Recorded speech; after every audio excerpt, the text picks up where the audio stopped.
일생 동안 당신이 반드시 읽어야 될 100권의 책 일당 100 오늘도 흥미로운 책 여러분께 소개해드립니다. 반갑습니다. 정프로고요. 네, 정박입니다. 네, 이지선입니다. 네, 어떻게 지난주 저희 인제 북스테이 네. 재밌게들 보셨는지 모르겠습니다. 현장에 오신 분들 정말 다시 한번 너무 반가웠고요. 네. 확실히 또 이렇게 직접 청중분들과 함께 하니까 재미있더라고요. 저 되게 떨렸어요. 아, 그래요? 네, 바로 여기 코앞에서 저희를 네. 지켜보고 있잖아요. 그래서 너무 떨리더라고요. 그리고 진짜 저희를 너무 좋아해 주시니까 네. 에너지 막 받고 왔어요. 참 네. 좋았습니다. 네. 다음에 또 여러분과 오프라인으로 만날 기회가 있을 때 또 많이들 이번에 못 오신 분들 네. 함께 또 신청해 주시면 다음에 같이 또 볼 수가 있겠네요. 다음엔 글램핑으로. 우와. 네, 네. 분위기 아, 너무 좋겠다. 네, 네. 벌써 계획이 있나요? 아, 예, 예, 예. 글램핑으로. 네, 네, 네. 여러분 많이 신청해 주세요. 그리고 예쁘신 분들 기다리고 있습니다. 네, 이번 모임 조금 실망스러웠고요. 네, 다음번에도 많이 신청해 주시기 바랍니다. 네. 자, 오늘은 어떤 책을 좀 소개해 드릴까요? 네, 지금 우크라이나 전쟁이 네. 2022년부터 시작돼가지고 아직도 진행 중인데요. 네. 이 우크라이나 전쟁이 자칫하면 이제 제3차 세계 대전으로 비화할 수 있다. 요즘 그런 말들이 많지 않습니까? 네. 설마. 아니, 사실 오늘 지금 저희 녹화는 바로 6월 18일이잖아요. 예. 뭐 인도의 노스트라다무스라 불리는 예언가가 6월 18일부터 세계 3차 대전이 일어난다 뭐 이런 예언도 했다고 하는데 진짜요? 네. 근데 사실 근데 이 책은 이미 제3차 세계 대전은 시작되었다라고 보는 입장이거든요. 그 책 언제 지금 나온 건데요? 2022년 10월쯤에 나왔습니다. 2022년? 10월. 얼마 안 됐네. 그러면 2년도 안 됐고. 네. 전쟁이 일어나고 나서 한 8개월 정도 뒤에 책이 나왔죠. 네네네네. 바로 이제 제3차 세계 대전은 이미 시작되었다. 제목이 에마니엘 토드, 저자가 에마니엘 토드입니다. 그때는 그래도 뭐 물론 이제 전쟁이 생각보다 원래 이제 초반에 되게 빨리 끝날 줄 네. 알았는데 좀 길어진다 정도 느낌이었지. 야, 이게 뭐 3차 전쟁, 3차 대전까지 갈 거다 이런 정도는 아니었던 것 같은데. 네, 네. 지금도 역시 마찬가지고요. 네, 네. 그러니까 최근에 이제 에마니엘 토드가 네. 2024년에 인터뷰한 것도 찾아봤는데 네. 여전히 이제 그때 이 책의 입장을 더 오히려 강화하고 있죠. 오. 실제로 이제 전쟁이 갈수록 이제 진행되고 있고 그리고 이 전쟁에서 사실은 이 우크라이나 전쟁을 보자면 이 전쟁에서 통론과 다르게 러시아의 승리를 거의 뭐 확신하고 있습니다. 우리 에마니엘 토드 입장에서는. 네. 그리고 오히려 미국과 여러 가지 서방, 영국이랄까 프랑스 지금 우크라이나를 지원하는 세력들이 오히려 전 세계적 측면에서 이데올로기적으로는 고립되어 가고 있다 이렇게 보고 있어요. 미국 등이? 예. 그러니까 사실 바로 이제 며칠 전이죠. 그 우크라이나 회의가 열렸지 않습니까? 평화 회의가 네. 전 세계 뭐 100여 개국 이상 참가했는데 실제로 거기서 보면 지금 이제 미국이랄까 영국 이렇게 우크라이나를 지원하는 그 국제적인 어떤 성명서라고 할까 네, 이런 네. 것들에 우리가 좀 주요 국가들 있지 않습니까? 브릭스 나라들 그리고 뭐 이런 주요한 나라들이 그 서명을 안 하고 있더라고요. 미국과 상당히, 뭐 예. 유럽의 입장에 서서 그냥 예전 같으면 다 네. 서명하고 전 세계 대 러시아가 싸우는 그림이 될 것 같았는데 예. 그렇지가 않더라는 거예요. 그리고 오히려 이제 그 에마니엘 토드 입장에서는 오히려 지금 인도, 티르키예 그리고 사우디 이런 나라들에서 러시아의 소프트 파워가 오히려 러시아의 매력이 신장되고 있다는 거예요. 오. 그래서 그게 왜 그러냐? 네. 물론 이제 이 에마니엘 토드 말씀드리면서 해야 되는데 네. 오히려 푸틴이 일관되게 내세우는 그 반 LGBT라고 해야 될까요?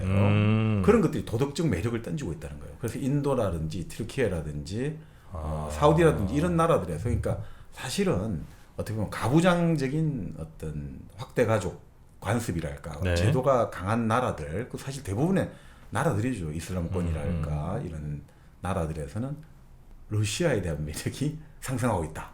이렇게 이제 보고 있더라고요. 그래서 상당히 지금까지 우리가 알고 있는 통론하고 통념하고 좀 다르게 해석하고 있어가지고 특히나 에마누엘 토드는 이제 프랑스의 지식인이니까 네. 좀 우리가 너무 이제 미국, 영국 중심으로 보는 것하고 프랑스는 항상 우리가 예전에 바로 드골리즘이라고 하지 않습니까? 드골주의, 네, 네. 골리즘 하는데 이 드골 같은 경우는 항상 미국에 나름 상대적으로 좀 자율성을 가지기 위해서 많이 노력한 사람이지 않습니까? 그러니까 지적 세계도 그렇고 그래서 그 관점에서 과연 이 우크라이나 전쟁을 통해서 네. 세계를 어떻게 바라보고 있고 이 전쟁이 어떤 식으로 바라봐야 되는가? 우리는 단순하게 지금 이것을 하나의 어떤 권위적인 체제하고 민주 체제하고의 싸움으로 보고 있는데 이 에마뉴엘 토드는 여기에 가족 관점을 대입을 해가지고 이건 그렇게 보면 안 된다 이거죠.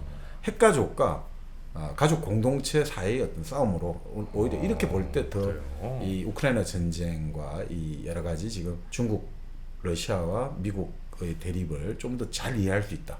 상당히 우리에게 좀 정치 경제적 관점에다가 가족 네. 관점, 인류학적 관점을 더해가지고 상당히 좀 다양한 관점에서 조금 더 색다르게 한번 생각해보는 네, 시간이 네. 되지 않을까 싶습니다.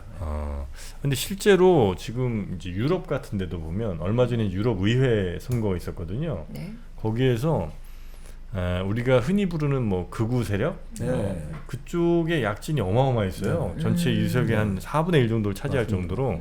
그래서 지금 프랑스의 에마뉴엘 마크롱 대통령도 지금 의회 해산을 총선을 한다고 선포하고 조기 총선 네. 다시 한다고 하고 그 이탈리아 같은 데도 뭐 얼마 전이긴 네. 합니다만 꽤 극우적인 목소리를 냈던 사람들이 이제 뭐 총리가 되기도 하고 네. 독일도 지금 굉장히 그 전까지만 해도 좀 진보적인 목소리가 많았다가 지금은 아무래도 이민 문제라든지 네. 뭐 좀 경제 좀 어려워지고 또 하다 보니까 특히 그 아까 말씀하신 네. LGBT 문제에 대한 또 반발의 목소리 같은 것들이 좀 커지면서 네. 오히려 꽤나 우경화 혹은 네. 뭐 좀 극우화되는 네. 뭐 그런 움직임이 유럽에도 꽤 돌더라고요. 네, 우리 지난 시간에 이제 프랜시스 후쿠야마의 아이덴티티 말하면서 그런 것들 다뤄봤지 네, 않습니까? 네, 네. 이제 우파들이 결국 과거로 회귀하게 되고 그 좌파의 여러 가지 그 다문화 그 정치들 이런 것들에서 많은 사람들이 지금 좀 피곤함을 느끼고 있다. 근데 사실 지금 말씀하신 뭐 프랑스의 르펜 그 국민 전선에서 네, 국민연합을 네, 네. 예전에 바꿨습니다만 그런 유럽의 우파 지도자 아니면 뭐 극우 지도자를 포함해가지고 푸틴에 대한 호감이 아주 높거든요. 그러니까 푸틴이 상징하는 기본적인 반 LGBT 이미지랄까 뭔가 가족의 이미지 이런 것들에 상당한 표를 많이 주고 있어요. 아니, 지금 푸틴이 북한 방문했잖아요. 네, 네, 맞습니다. 네. 전 진짜 너무 무서워요 이제. 왜? 지금 3차 대전 시작됐다고 아. 하는데 아, 아니 3차 대전이 저는 사실 시작된다 그러면은 보통 대만이냐 네. 뭐 북한이냐 네. 우크라이나냐 막 이런 얘기 했었잖아요. 네. 근데 벌써 시작됐다고 하니까 두렵네요 뭔가. 그래도 설마 그런 재래식 무기의 3차 네. 대전은 아니지 않을까? 뭐 그러니까 우리가 한번 보면서 우리가 예. 또 알아보시죠. 네. 좋습니다. 자, 과연 네. 제3차 세계대전은 이미 시작됐는가? 이 작가의 책, 요 좀 도발적인 제목인 것 같은데요. 어떤 근거로 이런 주장들을 하는지 네. 한번 좀 살펴보도록 하죠. 네, 먼저 에마니엘 토드를 좀 이런 과격한 주장을 할 때는 저자를 약간 말씀을 드려야지 좀 신뢰하게 가니까. 좋아요. 그 에마니엘 토드 같은 경우는 이 뭐 프랑스 대표는 지성 중에 한 명입니다. 1951년에 태어났는데 이 토드의 그 외할아버지죠. 외할아버지가 아주 유명한 사람이에요. 외줄부가 바로 이제 사르트르의 가장 친한 친구였던 폴 리장이거든요. 네. 폴 리장 사르트르하고 같이 고등사범을 다녔고 아주 프랑스 유명한 소설가이자 뭐 저널리스트였는데 네. 이 폴 리장은 1940년에 결국 이제 독일하고 전투를 하다가 숨지게 됩니다. 그러니까 이제 기본적으로 에마니엘 토드가 독일에 대한 감정들이 좀 있을 수도 있어요. 그러니까 이 사람은 기본적으로 책에 독일 제국이 세계를 파멸시킨다 이런 책도 냈거든요. 네. 지금 독일이 제국화되고 있다는 거예요. 독일이 국내에서는 민주주의 방식을 유지하고 있지만 실제로 EU랄까 이런 여러 가지 유로랜드를 만들면서 거의 독일이 지금 뭐라고 할까 일종의 독일이 1이고 나머지 나라들이 이제 일종의 히에라르키 개서제로 순서가 딱딱 하등으로 처지고 있다는 거죠. 그래서 독일이 제국화되고 있고 이 독일이 근본적으로 항상 독일은 동쪽에 대한 열망이 있었다는 거죠. 그래서 히틀러도 뭐 갖고 하지만 이 동쪽에 대한 열망으로 끊임없이 동진을 하려고 했고 그게 결국 우크라이나를 자극해가지고 우크라이나를 계속 부추겨서 그리고 그것이 이제 소련과의 충돌을 일으켰고 그리고 그런 것들 속에서 이제 이 독일이 결국 세계적인 하나의 어떤 1, 2차 세계대전 또 다른 불씨로 작용할 수 있던 뭐 이런 그때 그랬던 걸로 기억이 납니다만 네. 뭐 그런 것들도 좀 이 가족사하고 좀 관계가 있지 않을까 싶습니다. 그리고 이 사람은 이제 반은 유태인이죠. 그러니까 아버지 계열이었나 하여튼 유태인 혈통이고요. 근데 이분이 어떻게 유명했냐면 그러니까 본래 이제 공산당원이었어요. 프랑스 공산당원이었는데 대학원 박사과정이었나 25살 나이에 그때 인구 통계학, 인류학도 했거든요. 역사 네. 인류학, 인구 통계학을 가지고 당시 소련의 그 인구 그 여러 가지 데이터를 모았단 말이죠. 네. 그 모아가 조사를 해보니까 이런 식으로 가면 이 소련은 조만간 몰락한다는 거를 그때 이제 책을 썼단 말이죠. 근데 그게 결국 이제 소련의 몰락을 이제 10여 년 후에 딱 그게 실현되면서 완전히 세계적인 명성을 얻게 됩니다. 인구 통계학을 했는데 어떻게 그걸 나와요? 그래서 영유아 사망률을 가지고 이제 이 나라의 어떤 구조들을 바라볼 수 있다는 거죠. 여러 가지 또 데이터가 통계가 있습니다. 네네. 그런 걸 가지고 이제 그 각 국가의 어떤 여러 가지 향후 전망들을 이제 수치화했던 거죠. 그 이후에는 또 그 우리 2008년에 이제 미국이 금융위기를 겪었지 않습니까? 네. 한 10년 전쯤에 또 책을 썼단 말이죠. 미국의 제국에 몰락해가지고 네. 미국이 이제 망할 수밖에 없는 이유를 또 실증적으로 책을 냈는데 또 그게 7, 8년 후에 또 맞춰가지고 또 이 완전히 무슨 예언자라고 예언자 하던데. 아닌가. 거기에다가 또 바로 2011년에 우리 아랍의 봄이 있었지 않습니까? 네. 그것도 또 한 12년 전에 맞춘 거예요. 그것도 인구 통계학을 가지고 쫙 해갖고 조만간 이런 인구 구성에 따르면 여기서는 정책 변동이 일어날 수밖에 없다라고 했는데 또 맞춰버렸거든요. 그렇게 상당히 뭐 나름 그 데이터와 인구 통계학과 역사 인류학적인 관점에 기반해가지고 그런 지금까지 어떤 굵직굵직한 네. 그 우리 현재의 어떤 세계사적인 국면들을 많이 맞춘 건 사실입니다. 네. 그리고 이 부분 같은 경우는 이제 결국 이제 프랑스 지식인들의 어떤 독립성 이런 게 있을 수 있잖아요. 그래서 미국 주도의 어떤 일극 체제에 상당한 비판적으로 발언합니다. 그러니까 나라들은 강대국들은 여러 나라일수록 더 안전하다는 거죠.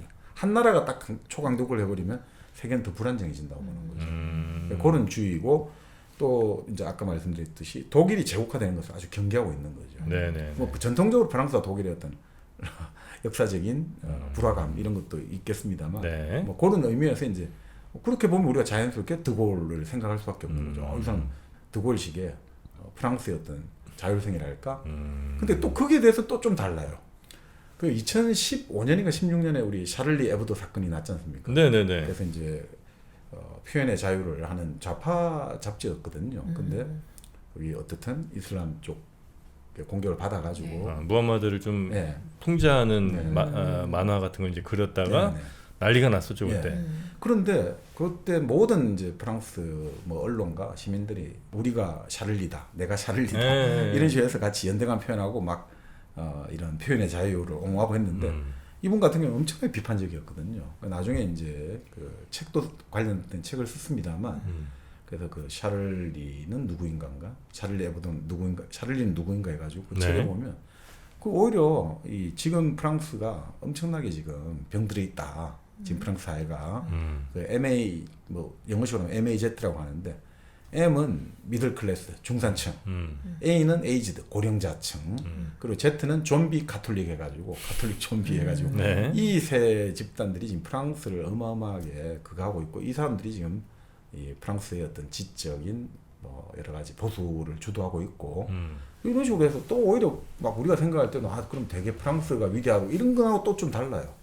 지금 프랑스의 어떤 주류적인 지식인들하고는 또 각을 세우고 있고 상당히 좀 일반적인 의미에서 주류가 아니라 어떻게 보면 항상 좀 비주류적이고 그러니까 항상 좀 변칙적이라고 해야 될까. 근데 어떻든 예언들은 지금까지 쫙쫙쫙 다 맞추고 있는 거죠. 그러니까 상당히 좀 특히 쓰고 있는 방법이 결국 우리가 가장 통계에서 기본이 되는 인구 통계라든지 그런 방식들을 쓰고 있기 때문에 상당히 이게 뭐 우리가 뭐 그냥 한번 접신을 해서 뭐 예언하고 이런 게 아니라 나름의 방법론을 쓰고 있다고 봐야겠죠.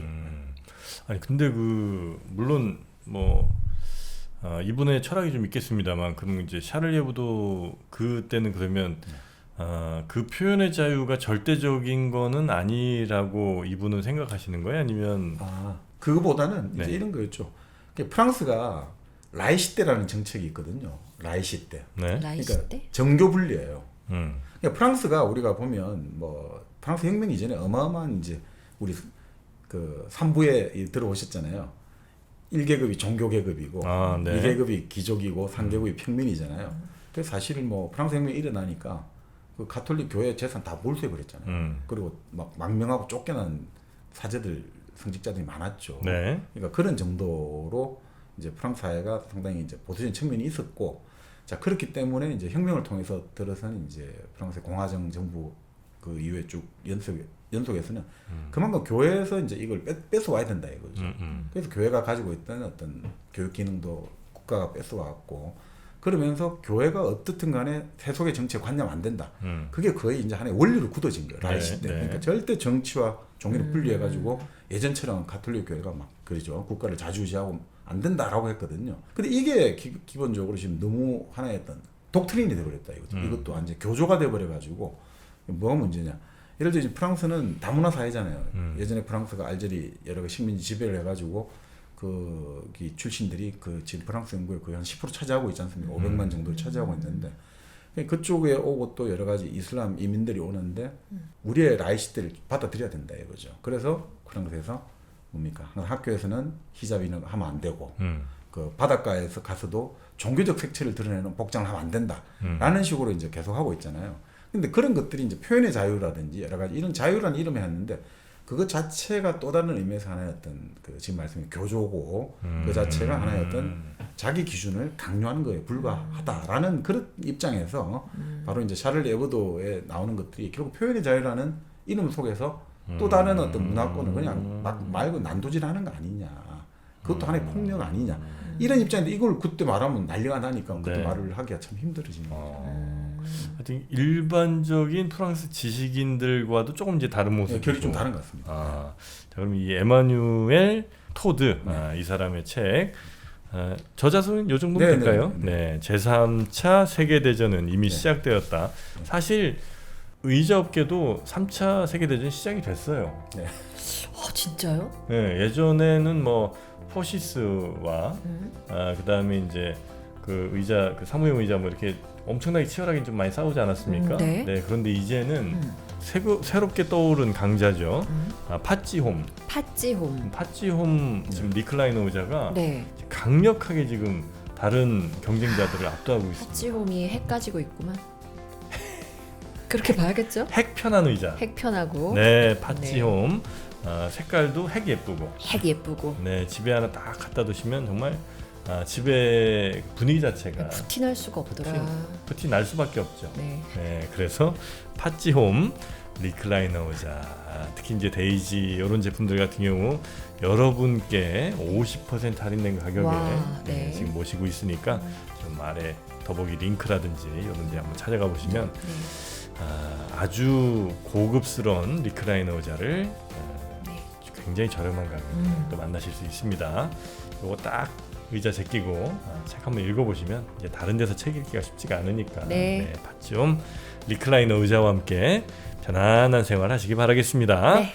자, 그러면 어떤 전쟁이 3차 전쟁으로 이어지고 있는지 한번 가볼까요? 네, 결국 이제 이 에마뉴엘 토드는 이 책에서 이번 우크라이나 전쟁의 책임은 명확하게 미국과 나토에 있다라고 진지하고 있습니다. 그래요? 근데 이거는 뭐 미국에서도 존 미어샤이머 시카고대 석좌 교수, 미국의 국제정치학계 그 태두죠. 이번도 미국 정치학계 주류를 대표하는데 여기도 그런 입장을 냈습니다. 미국 책임이다, 나토 책임이다. 왜냐하면 러시아는 계속해서 명확한 경고를 했다 이거죠. 그건 뭐 했죠. 했고 그리고 근데 그 경고에도 불구하고 2014년 그 유로마이단 혁명으로 야누코비치 친러파 정부가 전복되고 나서 계속해서 이제 그 우크라이나에 대해서 미국과 영국이 군사 지원을 강화했고 실질적으로 사실상 가입국을 해왔다는 거죠. 나토 가입처럼 국제는 행동을 해왔다는 거죠. 근데 왜 그러냐면 러시아 입장에서는 나토가 바로 이제 러시아 국경까지 이제 세력을 맞닿는 것은 한마디로 러시아의 사활적인 생존과 관련된다고 본다는 거죠. 매우 그건 뭐 싫어했죠. 그런데 이제 예전에 그 1990년 이제 독일 통일하고 이럴 때 당시 미국의 그 국무장관 베이커 이쪽에서 고르바초프를 만나가지고 그냥 신신당부하죠. 약속을 그냥 했죠. 완전 호언을 하는 거예요. 확언을 하겠다고. 만약에 독일 통일을 하면 우리는 단 1인치라도 동쪽을 향해 나아가지 않겠다. 다 그냥 공연불이 돼버린 거죠. 아시다시피 그 이후에 두 번을 통해 가지고 동구권들을 다 이제 다 나토에 넣었고, 근데 다시 우크라이나까지 넘어가면 이건 절대 우리는 자시하지 않는다고 러시아는 이제 계속해서 경고를 했는데 뭐 예전에 이제 워낙 이빨 빠진 호랑이가 돼서 이제 뭐라고 못하는 시절이 있었고, 그렇죠. 근데 요거까지는 도저히 용납이 안 되는 상황까지 이제 왔다는 거군요. 네. 그래서 미어샤이머 교수 입장에서는 이게 이번 이제 우크라이나 전쟁 위기는 굳이 따지자면 1962년에 쿠바의 미사일 위기하고 비슷하다고 보는 거죠. 아. 바로 미국의 뒷마당, 바로 뒷마당 쿠바에 소련의 핵미사일을 실어가지고 거기 기지에 배치하려고 하니까 미국에서 어떻습니까? 쿠바 전체를 봉쇄해가지고 자 핵미사일 싣고 러시아 군함이 오면 우리는 일전을 불사하겠다. 그래서 이제 세계 전쟁이 일어난다 이렇게 봤지 않습니까? 바로 그런 것하고 비슷하다는 거죠. 미국은 그때 절대 용납할 수 없다고 했지 않습니까? 근데 왜 지금 우크라이나 바로 지금 앞마당까지 왔는데 어떻게 지금 그럼 러시아가 받아들일 수 있겠냐 이거죠. 네. 그러니까 이거하고 비슷하지 않느냐. 그래서 사실 냉전 종결에 나토가 약속을 계속했다 이거죠. 아까 말씀드린 대로 절대 동진하지 않겠다. 근데 99년에 폴란드, 헝가리, 체코가 가입했다는 거죠 나토에. 그리고 2004년에 루마니아, 불가리아, 에스토니아, 라트비아, 리투아니아 바로 발틱 3국도 가입을 했단 말이에요. 네. 그러니까 계속해서 동으로 끊임없이 확장을 해왔다는 거죠. 자, 그럴 때 이제 2008년에 조지아죠, 그루지아, 그리고 우크라이나가 가입 문제를 다시 또 나토의 논의 테이블에 올렸거든요. 그때 이제 푸틴이 그런 이야기를 했죠. 만약 이걸 한다면 이건 우리 안전에 대한 직접적인 위협으로 판단한다. 그러니까 레드라인이라고 딱 설명을 했던 거죠. 네. 자, 그런 상태에서 이제 2014년에 우리가 아는 뭐 유로마이단 혁명이라고 하죠. 그 당시 아까 말씀드린 칠러파 정권을 이제 무너뜨렸다 이렇게 보는 거죠. 그런데 당시 러시아의 푸틴이 볼 때는 이것은 불법적인 쿠데타하고 같다 이거죠. 어쨌든 선거로 합법적으로 선출된 정권을 불법적으로 무너뜨렸기 때문에 네. 그리고 바로 그 우크라이나 동부 쪽에 있던 러시아계 주민들이 계속 탄압을 받고 있으니까 우리는 이제 들어간다 해가지고 그때 크림 반도를 병합하고 돈바스 지방도 이제 실효적으로 지배하게 된 거죠. 그러니까 2014년부터 계속해서 이제 이 전쟁 상태는 계속해서 분쟁 상태가 이어지고 있었던 거죠. 그러니까 여기서 결국 미국과 영국이 2014년 이후부터 우크라이나가 나토를 가입하고는 있지 않았지만 사실상 위성 국가였다는 거죠. 영국과 미국의 위성 국가 역할을 했다는 거죠. 이번에 놀랬던 게 이런 거죠. 아니, 우크라이나 군대가 초반에 그냥 며칠 안에 다 그냥 수도가 다 점령될 줄 알았잖아요. 네. 근데 너무 강했단 말이죠. 네네네. 그건 그 말은 결국 2014년 이후부터 미국과 영국이 어마어마하게 무기를 많이 정강시켰다는 거죠. 네네네. 교육시키고. 여기 이제 바라보는 또 뭐 당연히 다른 시각이 네. 있긴 하죠. 그래서 야 우크라이나도 어쨌든 주권 국가인데 네. 그 나라가 나토를 가입하든 뭐라든 왜 러시아가 그걸 갖고 구실을 삼아서 쳐들어오냐 이거 말도 안 된다라는 네. 이제 얘기를 하시는 네. 분들도 당연히 계시고 아, 예, 예. 네 그리고 아까 말씀하신 네. 뭐 그런 62년의 약속이라든지 아니면 그 이후로 러시아가 계속해서 지속적인 경고를 했음에도 불구하고 이렇게까지 도발한 거는 일부러 러시아의 공격을 불러일으키기 위한 일종의 네. 뭐 속셈 같은 거 아니었느냐 네. 이런 생각하시는 분들도 계시는 것 네, 같더라고요. 그러니까 와일저 교수 같은 정치 철학자들은 그 드론 손의 문제를 제기했던 분인데 그분은 아니다 이거죠. 이런 미어샤이머 교수의 이런 식의 문제 인식은 문제가 있다. 지금 당장 우크라이나 사람이 저항하는 걸 봐라. 이것만 해도 이것은 불법적인 침략에 그러니까 이 불의한 전쟁이고 거기에 맞서는 것은 정당하다. 그러니까 이것은 뭐 그러면 미국도 뭐 예를 들어 이라크 침공하고 하지 않았느냐? 근데 이제 이렇게 보는 거죠. 아니, 미국이 이라크를 침공할 때 어쨌든 이라크 국민의 80%가 우리가 알던 시아파라든지 그러던데 그쪽이 다 쌍수를 들고 환영했다 본다는 거죠.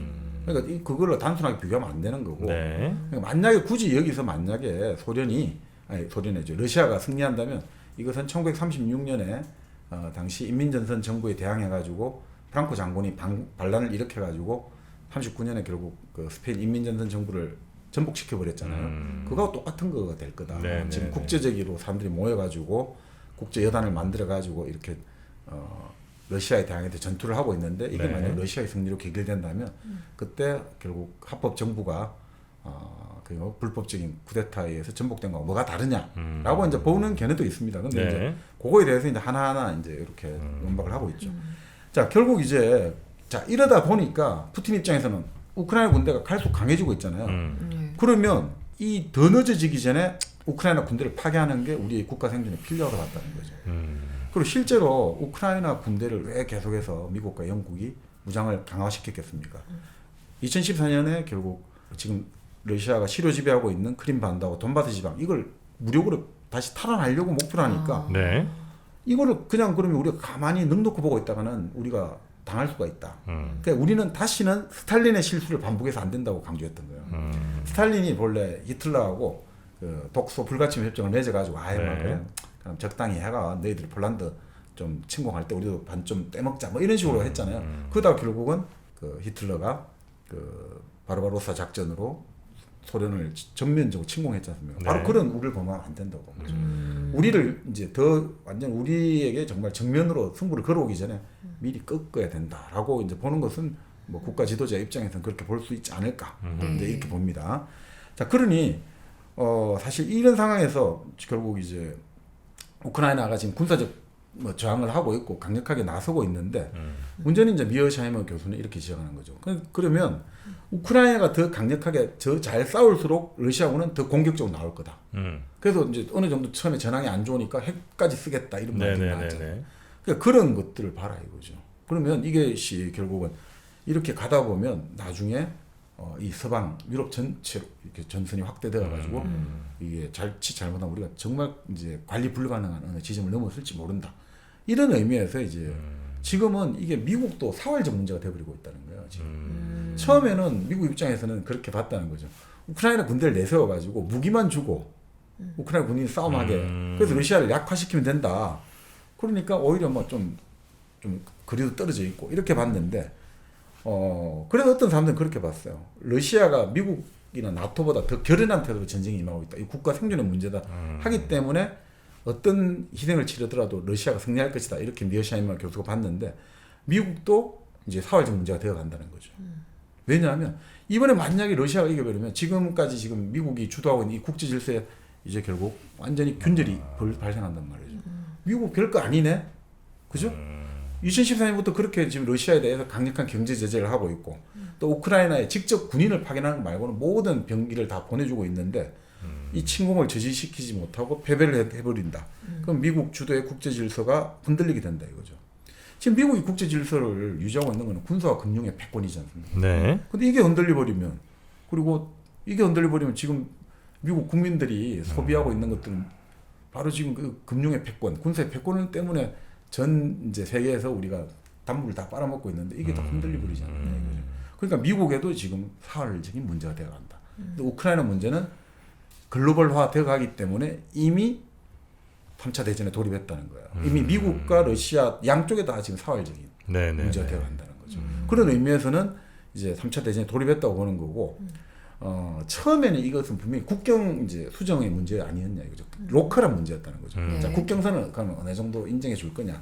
근데 뭐 그렇게 보일 수도 있습니다만 사실은 이제 미국의 세계 전략을 보면 그 지금 이제 죽었습니다만 브레진스키, 지비건유 브레진스키 예전에 카터 때 안보 보좌관을 했죠. 미국 이제 그 브레진스키가 그 거대한 체스판이라는 책을 썼거든요. 그 책에 보면 이렇게 나와요. 우크라이나를 어떤 식으로든 러시아에 분리해야지 미국의 국익에 가장 이상적이라고 보거든요. 왜냐하면 우크라이나 없이 절대 러시아는 제국이 될 수 없다고 봤어요. 우크라이나 없이. 그 식량 창고 때문에? 식량 창고 자원도 있고 지정학적 위치. 우크라이나를 딱 이게 나름의 러시아의 친우호적인 공간을 만들어야지 예를 들면 나토에서 동진을 해오더라도 시간적 여유를 벌 수가 있잖아요. 예전에 소련은 바로 아까 말씀드린 1941년이었죠. 1941년 6월에 바르바로사 작전 때 히틀러가 쫙 들어오는데 모스크바까지 그냥 일사천리로 뚫려버렸던 거예요. 그 공간들. 그래서 그 공간이 절대적으로 필요하다고 봤던 거예요. 그래서 사실 1차 세계대전 끝나기 전에 그 유명했던 그 지정학 전문가가 이번 1차 세계대전이 끝나고 나면 이 동쪽에, 그러니까 독일 동쪽에 쭉 이제 여러 나라들을 독립국을 만들어줘야 된다고 봤거든요. 독일이라는 나라는 너무너무 힘이 세기 때문에 이 나라를 러시아, 소련이 혼자 견제할 수 없다고 보는 거예요. 그래서 여러 나라를 세워줘야 된다. 그래가지고 이 독일을 견제하려면 여러 나라 힘을 합쳐갖고 독일을 견제해야 된다고 보거든요. 그래서 사실 뭐 체코도 독립하고 뭐 다 된 건 아닙니다만 소련이나 러시아 입장에서는 이게 중간에 어떤 이런 공간이 없어버리면 그 공간을 어느 정도 막아주지 않으면 자기들이 어떤 나름 이제 사태가 벌어지고 그것을 어느 정도 준비하기 전에 밀어온다는 거죠. 이게 완전 평원지대라고 한다는 거죠. 그러니까 이것들이 사활적 이익을 건다는 거죠. 그러니까 우크라이나가 그런 지정학적 위치가 있는데 우크라이나에 바로 나토가 바로 지금 가입이 돼버리면 이거 어떻게 되냐 이거죠. 그런 의미에서 이제 지정학적으로 러시아는 제국이 되려면 1위 국가가 되려면 상관이 없는데 제국 어느 정도 강대국이 되려면 반드시 우크라이나를 최소한 중립화를 시켜놔야 된다.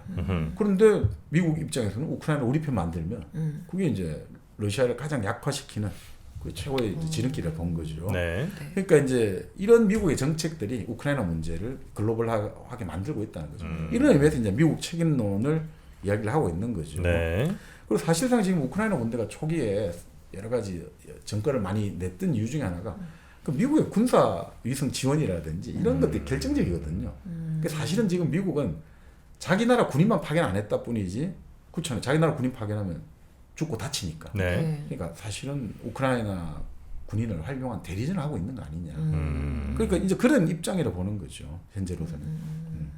근데 이게 3차 대전까지 연결은 그러니까 그 우크라이나를 둘러싼 러시아의 양보할 수 없는 입장 그리고 네. 이제 나토라든지 미국에서도 뭐 굉장히 생존이 걸린 뭐 이런 거라고까지는 네. 이해할 수 있겠는데 3차 대전이라고 한다면 적어도 주요한 뭐 예를 들어 러시아와 미국의 꽤나 직접적인 뭔가가 있어야 될 거 아니에요. 네, 네, 네. 근데 그렇게까지는 안 갈 거 아닙니까 서로. 그러니까 이게 이제 그 각국의 먼저 이제 이 전쟁을 바라보는 그 구상이랄까 네. 그리고 이 의도 이걸 먼저 한번 보시면 네. 그래서 이게 돌입했다라고 이제 보는 관점 같습니다. 네. 이게 먼저 이게 각국의 의도를 한번 먼저 네네네. 살펴보죠.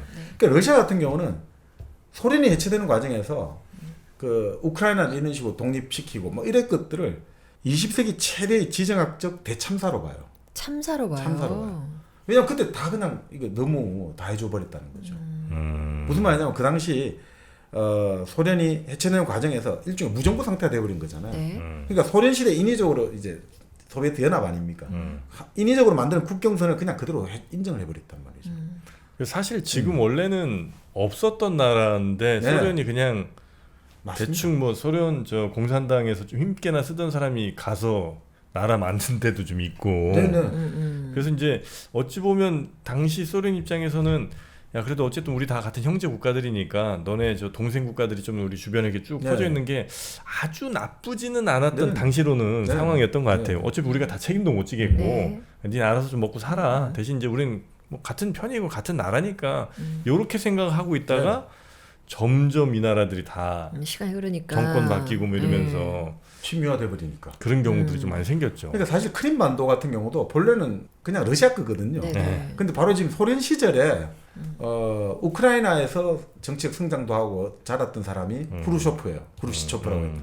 그리고 우크라이나 출신으로 1960년대부터 그 80년까지 아주 그 1인자를 했던 브레즈네프도 우크라이나 출신이에요.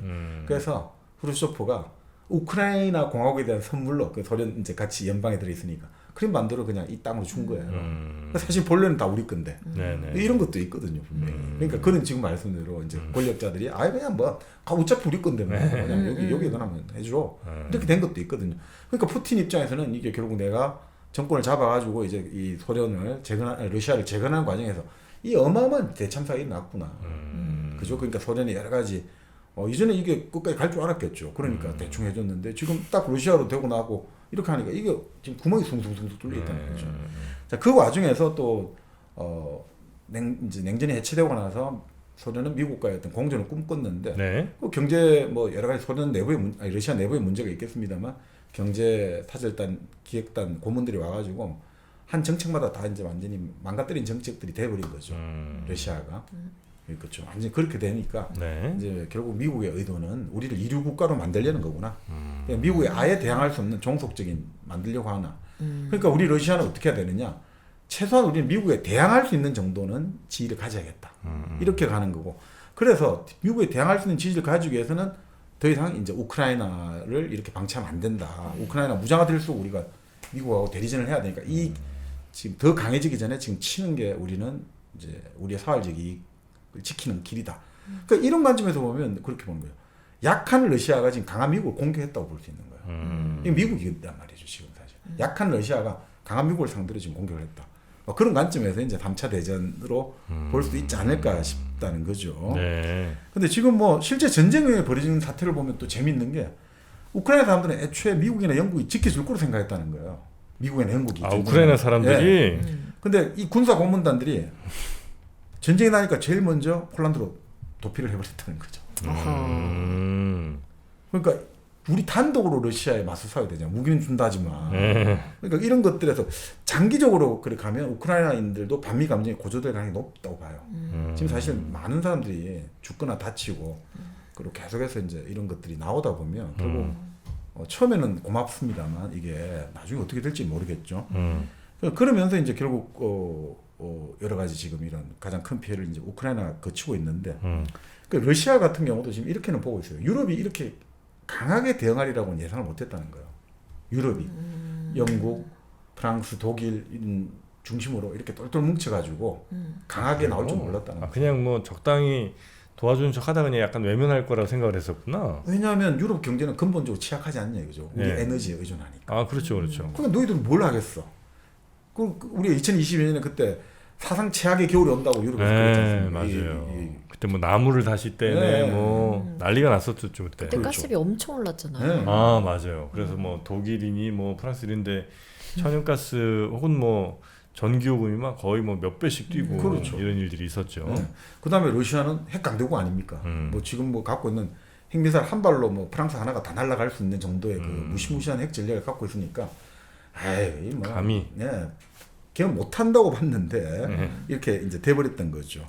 그리고 근데 이런 여러 가지 우크라이나가 이렇게 또 강한 저항을 할이라고는 예상을 못했다고 이렇게 보거든요.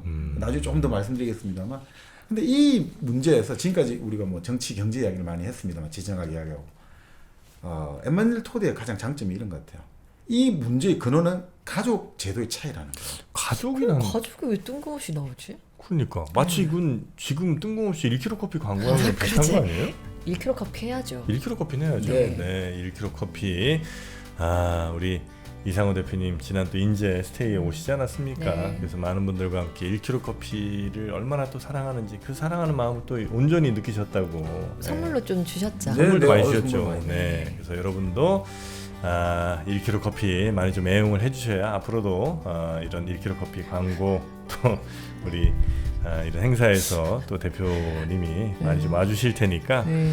1kg 커피 많이들 사랑 좀 해주시기 바라겠습니다. 네, 1kg 커피 만약에 저희 광고 안 해주시면 1당배 문 닫아요? 닫을 확률도 있죠? 아니 또 뭐 갑자기 이렇게 또 벼랑 끝 전술을 여러분 도와주세요. 네. 우리 벼랑 끝 전술 쓰지 않게 여러분이 잘 좀 부탁드리겠습니다. 네. 살라미 전술로 가겠습니다. 저희는. 네. 하나 사주시기 바랍니다. 네. 자 그러면 뜬금없는 가족 네. 구조. 그러니까 뭐 러시아가 뭐 미국, 유럽 다 있습니다만 네. 최대 하여튼 오사는 우크라이나 사람들이 이렇게 저항할지는 생각을 못했다는 뭐 거예요. 그랬을 수는 있을 것 같아요. 근데 사실 가족 제도의 관점, 인류학적 관점에서 보면 우크라이나하고 러시아는 완전 다르거든요. 그래요? 네.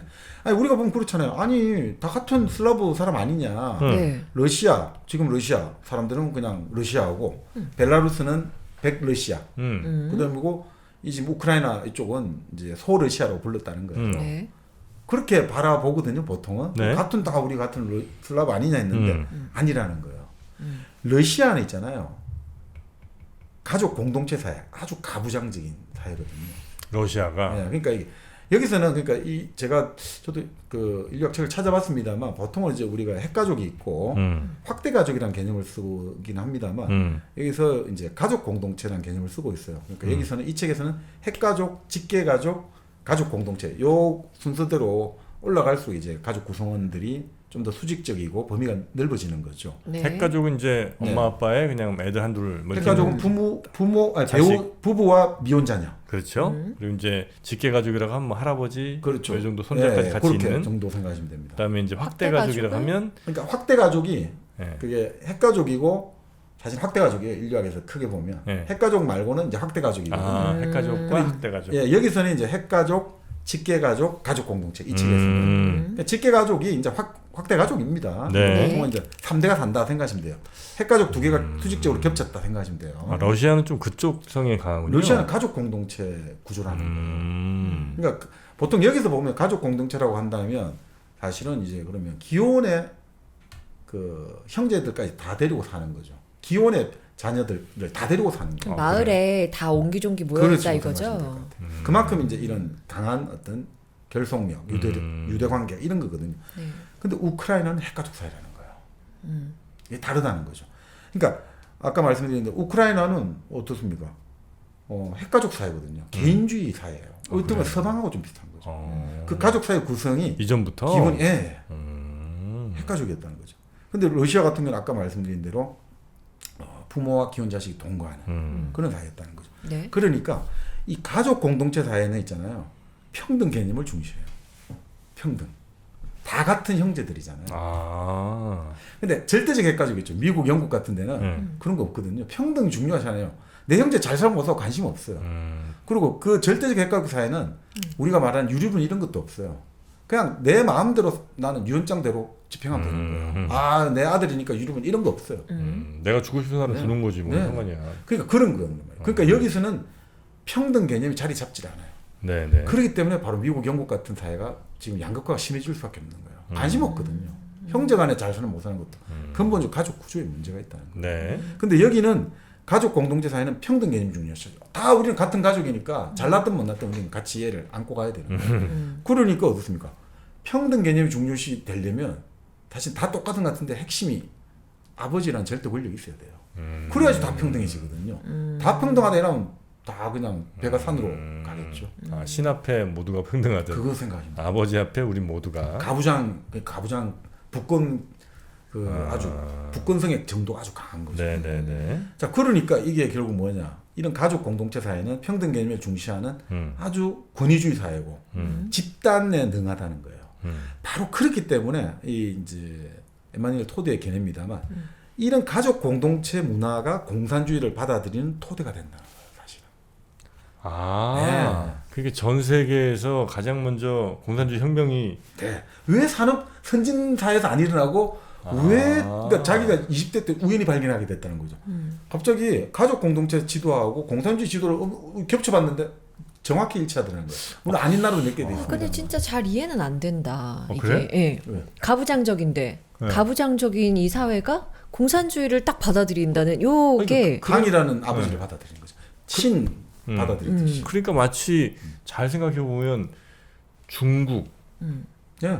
그다음에 북한. 러시아, 네. 그다음에 뭐 북한도 그렇고 베트남 뭐. 베트남 이런 나라들이 대체로 다 그 가부장 문화가 좀 센 나라들이잖아요.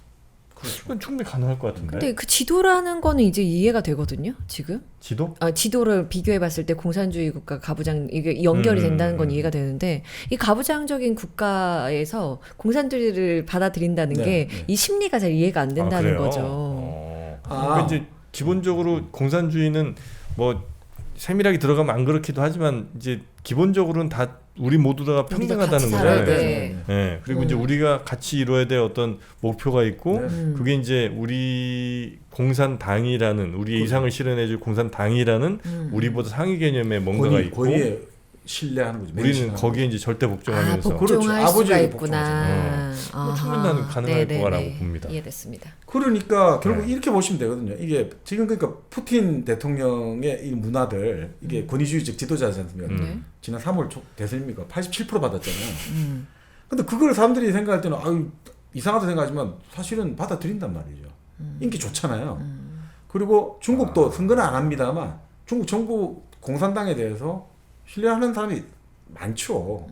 대다수가 되죠. 시진핑도 또 뭐 네. 인기 많죠. 그러니까 사실 이거를 나중에 좀 말씀 또 드리겠습니다만 이게 자유민주주의하고 권위적 민주주의로 구분할 수 있거든요.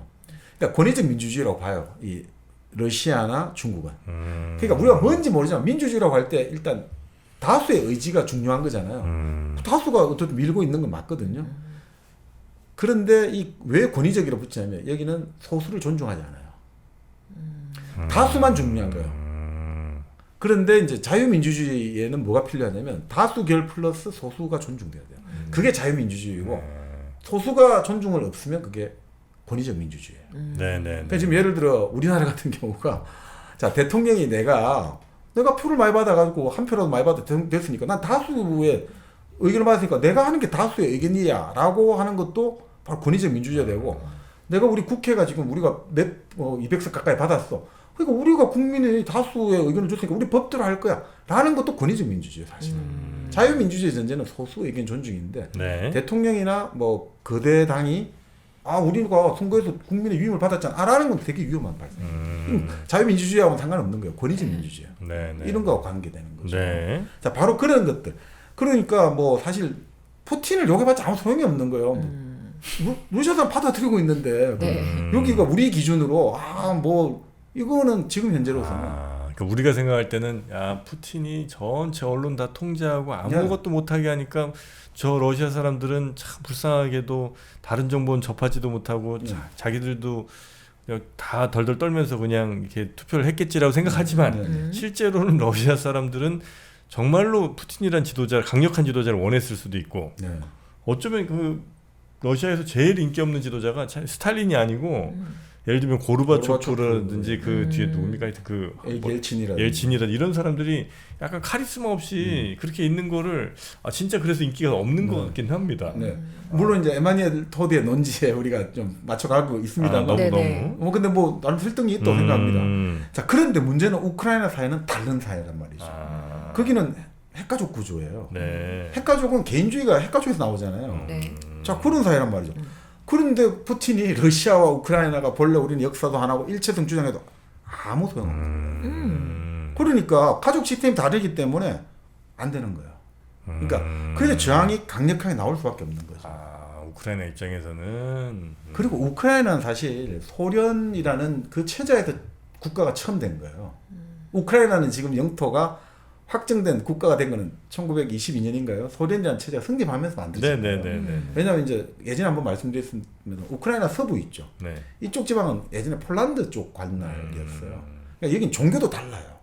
우크라이나 서부는 우니아트라고 하는데 여기는 말 그대로 동방 종교 비슷하지만 가톨릭 교황이 최고 이제 높은 자리에 있다. 수익권 인정하고 그 정도 인정해 주는 거예요. 뭐 좀 신학적 논쟁은 필리오케 논쟁이 있습니다. 그럼 나중에 말씀드리고.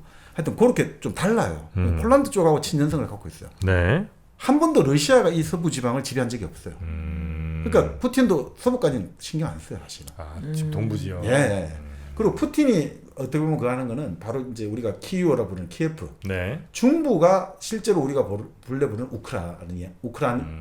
우크라이나죠. 네네. 이 중부가 핵심이죠. 그러니까 중부는 나름 우크라이나라는 일종의 뭐라고 할까? 우리 개별성이라고 할까? 독특성이라고 할까? 이런 아이덴티티가 좀 있단 말이죠. 그러니까 이쪽은 기본적으로 뭐라고 할까? 좀 더 극우족도 싫어하고 극자도 싫어하는 그 정도. 우리가 보면 중립적인. 예전부터 우리가 말하는 우크라이나라고 할 때는 요 지역이 있거든요. 키이우 쪽. 네. 그리고 우리가 말하는 동부, 돈바스라든지 이쪽은 기본적으로 그냥 이쪽은 예전부터 그리스 정교, 동방 정교 해가지고 러시아 정교 쪽인 거예요. 네네. 러시아 말을 쓰고. 그러니까 이 다른 거죠, 사실은. 그러면은 그쪽은 가족 구성이 좀 또 달라요? 동부 쪽. 네, 동부 쪽은 바로 그 러시아 쪽인 거. 러시아 전통을 따르겠죠. 전통이죠. 러시아 말을 쓰고 종교도 똑같아요. 러시아 정교예요. 근데 여기는 서부는 우니아트예요. 그러니까 이게 좀 다른 거란 말이죠. 그러니까 이런 것들 속에서 종교도 종교입니다. 가족 구성이 다르기 때문에 오히려 서방 측하고 그 우크라이나 가족 제도는 오히려 친연성이 있는 거죠. 네, 그렇게 볼 수가 있죠. 네네. 그러니까 이런 것들을 바라보고 있으면 이게 좀 과연 이 우크라이나에 있어 가지고 러시아가 이게 과연 다 한다는 게 이거 하기 되게 힘들어지고 그래서 그때 나온 이야기가 우크라이나 문제는 나중에 국토 분할로 쪼개질 수도 있다라는 말이 꼭 거짓말이 아닐 수 있는 게 이 전쟁의 상태가 어떻게 만약 되면 나중에 폴란드가 서부를 병합하겠다고 나올 수도 있고 중부 같은 경우는 이제 거기도 핵가족 구조거든요. 네. 중립적입니다만 그러니까 어떻게 될지 모르겠습니다만 그래서 여러 지금 이야기가 많이 나오고 있지 않나 싶습니다. 어떤 세 지역이 너무 달라요. 네네. 그래서 소련이 성립되기 전까지 우크라이나는 국가로 존재한 적은 없습니다. 그건 확실합니다. 네네네. 근데 문제는 아까 말씀드린 2014년에 칠러 정권에 대항해가지고 유로마이단 혁명을 주도했는데 그 거부 세력이 주도했다고 봐요. 그리고 그 과정에는 뭐 여러 가지 정치적인 지금 그 미국 국무부 장관 대행까지 했던 빅토리아 눌런드 같은 사람들이 미국이 공개적으로 뭐 이야기도 했죠. 이렇게 하려고 우리가 우크라이나에 돈을 50억 달러를 지금까지 쏟아부었는데 이런 여러 가지 거부 세력들 양성한다 뭐 이런 이야기도 많이 나옵니다만 어쨌든 지금 2014년 그 유로마이단 혁명 때 결국 그 칠러 정권 야누코비치 정권이 와야 되기 직전에 그 2014년 2월달에 독일이 주도해가지고 독일, 프랑스, 폴란드 이 세 나라 외무장관이 키우에 모여요. 네. 그러니까 그걸 이제 그 당시 사람들 어떻게 받아들이겠습니까? 특히 러시아 사람들. 아. 이게 바로 극우 세력들하고 유럽이 손을 잡았다고 하는 거죠. 그래서 얘들이 이 극우 세력들의 힘을 실어주구나 네네네. 이렇게 본 거죠. 자, 그러니까 어떻습니까? 독일은 이 시점에서 벌써 이제 이렇게 보는 거죠. 러시아는 독일과 결국 아까 말씀드린 유럽은 거의 지금 독일이 주도하고 있다 이렇게 본다면 독일과 독일이 이끄는 유럽이 결국 우크라이나 평원에서 러시아를 상대로 이미 잠재적 분쟁 상태로 돌입했다고 보는 거죠. 2014년 2월에. 그리고 그 와중에 이제 동부 쪽 러시아 주민들이 많이 사는 동부에서 러시아 주민들에 대한 러시아계 주민 친러 주민들에 대한 공격이 속출했던 건 사실이라는 거예요. 네. 그러니까 러시아 입장에서는 우리는 지키러 가야겠다. 실제로 그랬다고 하더라고요. 네, 지키러 가야겠다 된 거죠. 이제 러시아 사람들 옛날부터 거의 이제 많이 살았을 거 아니에요. 네. 거의 이제 돈바스 지역이나 이런데. 근데 이제 오히려 옛날부터 살던 러시아 사람들이 아닌 새로 우크라이나에서 이렇게 온 분들 가운데 뭐 팩트인지 모르겠습니다만 하여튼 네오나치 네, 네. 뭐 이런 좀 활동 같은 거를 하거나 굉장히 좀 좀 과격한 네네. 그래서 이제 뭐 좀 테러를 가한다거나 뭐 이런 일들이 꽤 있었다는 네, 얘기가 네. 있기는 하더라고요. 네, 네. 그러니까 결국 뭐 아까 이제 이 가족 구조가 그래서 그만큼 이제 상당히 또 중요성을 가지고 있는데 결국 뭐 이런 거죠. 바로 이 러시아 같은 경우는 하여튼 아버지랄까 장로랄까 이런 권위에 기반한 가부장제 대가족이고 네. 그래서 농촌 공동체 미르라고 하지 않습니까? 우주정거장 미르한테 그 공동체거든요. 네. 마을이에요. 네. 거기를 기반으로 한 자치 조직이 옛날부터 발전했다는 거죠. 아니 러시아 땅덩이 너무 넓으니까 이 마을에 어느 정도 공간에 이런 하긴 것들이 뭐. 없으면 이거 어떻게 할 수가 없어요. 그러니까 네. 발전한 거죠 미르가. 네. 공동체 생활.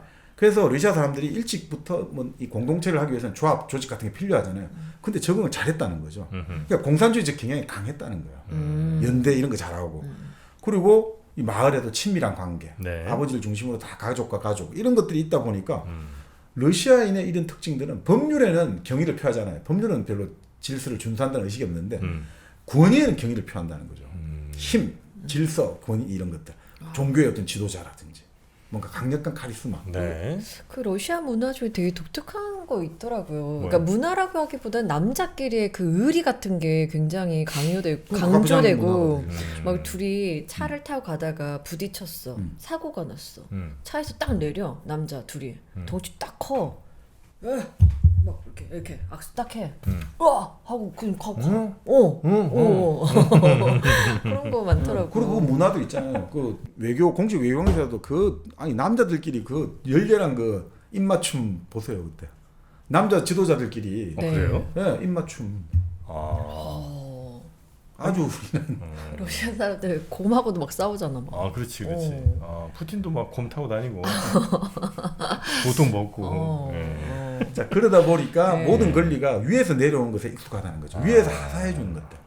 뭐 농노의 방도 사실 이제 그 당시 알렉산드르 황제였습니까? 하여튼 그런 식으로 하사에 익숙하다 이렇게 볼 수 있는 거죠. 그러니까 러시아는 가족 구조가 이 공산주의 친화성이 대단히 높다는 거죠. 그러니까 대체로 외혼제 가족 공동체 이 분포도가 네. 공산주의 받아들이는 거 비슷해요. 외혼제? 외혼제. 그러니까 결혼 대상자를 자기 마을이 아니라 뭐 다른 마을이라든지 자기 집단이 아닌 다른 집단에서 데려오는 거를 이제 외혼제라고 하잖아요. 우리나라 약간 비슷하죠. 우리나라도 이제 외혼제를 좋아하죠. 네. 이게 지금 이제 러시아의 특징들, 네. 러시아 이런 것들 지금 저희가 쭉 그렇죠. 봤고 그 다음엔 또 이제 미국이라든지 뭐 사방 세계의 특징들 네. 같은 걸 또 네. 보면서 이 두 개가 어떻게 충돌했고, 그렇습니다. 예, 그 다음에 이 전쟁의 결론이 어떻게 갈 것인가에 대한 이야기를 저희가 이어지는 2부에서 네, 소개를 좀 해드리면 어떨까 네. 싶네요. 자, 세계 대전 제 3차 세계 대전이 이미 시작됐다는 에마니엘 토드의 책, 네. 이 책을 여러분께 좀 소개를 해드리고 있고요. 2부에서는 이 전쟁 어디로 가는지 결론 한번 좀 내드리도록 네. 하겠습니다. 네. 자, 저희는 2부로 돌아오겠습니다.